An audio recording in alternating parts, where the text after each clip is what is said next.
Bharat Ratna doctor Babasaheb Ambedkar यांच्या जयंतीच्या दिवशी बीड शहरात नगरपालिका प्रशासनाचा ढिसाळपणा समोर आला असून त्यामुळे आंबेडकरी अनुयायी संतप्त झाले आहेत. नगरपालिकेने मिरवणूक मार्गावरील खड्ड्यांमध्ये टाकलेली कचखडी, त्यानंतर रस्त्यावरच आलेले पाणी, त्याच पाण्यातून वाट काढत जाण्याची नागरिकांवर आलेली वेळ यामुळे नगरपालिकेच्या विरोधात संताप व्यक्त होत असून याला जबाबदार असलेल्या अधिकाऱ्यांवर कारवाईची मागणी आंबेडकरी समुदायातून होत आहे. डॉक्टर बाबासाहेब आंबेडकर यांच्या 135व्या जयंतीनिमित्त बीड शहरातून मिरवणुका काढण्यात आल्या होत्या.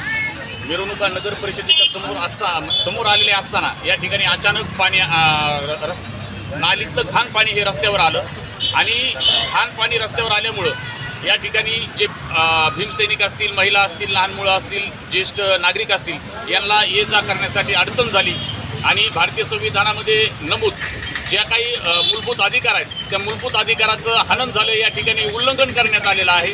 घाण पाण्यातून आम्हाला डॉक्टर बाबासाहेब आंबेडकर यांच्या प्रतिमा घेऊन जाव्या लागल्या. इतका निष्काळजीपणा नगर परिषदेकडून करण्यात आलेला आहे. या ठिकाणी आम्ही भीमसैनिक म्हणून काल अपर जिल्हाधिकारी यांची भेट घेतली. त्यांना आम्ही विनंती केली की या प्रकरणी दोषी असणारे मुख्याधिकारी शैलेश फडसे, त्यानंतर स्वच्छता सभापती शेख निजाम, उपनगराध्यक्ष विनोद कुळूक आणि त्यांच्यासोबत जे कोणी सहभागी असतील यांच्यावर ॲट्रॉसिटी ॲक्टनुसार गुन्हा दाखल करावा, तो पण 7 दिवसामध्ये करण्यात यावा अशी आम्ही मागणी केलेली आहे. 7 दिवसात जर कारवाई नाही झाली तर आम्ही माननीय उच्च न्यायालय, खंडपीठ छत्रपती संभाजीनगर या ठिकाणी याचिका दाखल करणार आहोत. 14 एप्रिल रोजी आपल्या बीड शहरामध्ये तसेच या जगभरामध्ये भारतरत्न डॉक्टर बाबासाहेब आंबेडकर यांची हा उत्सव साजरा केला जातो. पण मला असं वाटतं कुठेतरी बीड नगरपालिकेला या जयंतीचा विसर पडला. कारण या ठिकाणी या मध्यवर्ती ठिकाणी रात्री ज्यावेळेस या बीड शहरातून विविध भागातून ज्या मिरवणुकी निघाल्या त्या मिरवणुकीला गटारीच्या पाण्यातून जावं लागलं. हा आंबेडकरी आणि बहुजनाचा अपमान आहे, त्यांच्या भावना दुखवल्या आहेत. या निमित्तानं मी जे बीड नगरपालिकेत स्वच्छ सभापती आहेत त्यांनी या नैतिकेचा जबाबदारी धरून त्यांनी राजीनामा दिला पाहिजे. मुख्य अधिकारी हे तितके दोषी आहेत. जयंतीच्या पूर्वी संध्येला हे बीड शहरामध्ये कचखडी टाकतात आणि या कचखडीमुळे 150 लोक जखमी होतात. जय भीम.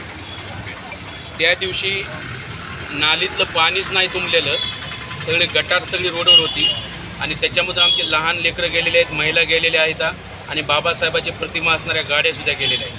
हा बाबासाहेबांचा अपमान आहे. बाबासाहेबांसोबत समस्त समाजाचा अपमान झालेला आहे या नगर परिषदेकडून. त्यामुळं आमचं म्हणणं आहे या नगर परिषदेच्या अंतर्गत जे कोणी याच्यावर दोषी आहेत त्या सर्वांवरती ॲट्रॉसिटीच्या अंतर्गत गुन्हे दाखल झाले पाहिजेत आणि त्यांना तुरंत प्रभावामध्ये निलंबित केलं पाहिजे. जर असं जर नाही झालं तर आम्हाला उच्च न्यायालय किंवा सर्वोच्च न्यायालयात जाण्याशिवाय पर्याय राहणार नाही. धन्यवाद. 14 एप्रिल रोजी ज्या महामानवाची जयंती असते, बीड शहरामध्ये जी मिरवणूक निघते, छत्रपती शिवाजी महाराजांचा पुतळा ते नगरपालिका रोड जो आहे बशीरगंज वगैरे त्या भागात आजपर्यंत, याच्या अगोदरही आजपर्यंत कधीही नालीतलं पाणी जयंती वेळेस, मिरवणुकी वेळेस रस्त्यावर आलेलं बघितलं. पण आता विषय असा झाला, ज्या दिवशी महामानवाची जयंती होती त्या दिवशी लहान लेकरांपासून महिला, भीम अनुयायी सगळे ज्यावेळेस त्यांचा थाटामाटात जयंती साजरा करत होते त्याच वेळेस संध्याकाळी 9:30च्या सुमारात रात्री नालीचं पाणी हे रस्त्यावर येतं, गटाराचं पाणी. त्यातल्या त्यात जे गटाराचं पाणी येतं आणि ते थांबत नाही तर सगळीकडे पांगलं जातं. त्या घाणीतून माझ्या समाजातले, आमच्या समाजातले जे लहान मुलं आहेत, ज्या माता भगिनी आहेत, आमच्या त्यातून जावं लागतं. याला पूर्णपणे जबाबदार स्वच्छता सभापती तसंच त्या प्रशासकीय याच्यातले अधिकारी लोक आहेत. त्यांनी राजीनामा द्यावा, त्यांच्यावर गुन्हा दाखल व्हावा अशी आमची मागणी आहे.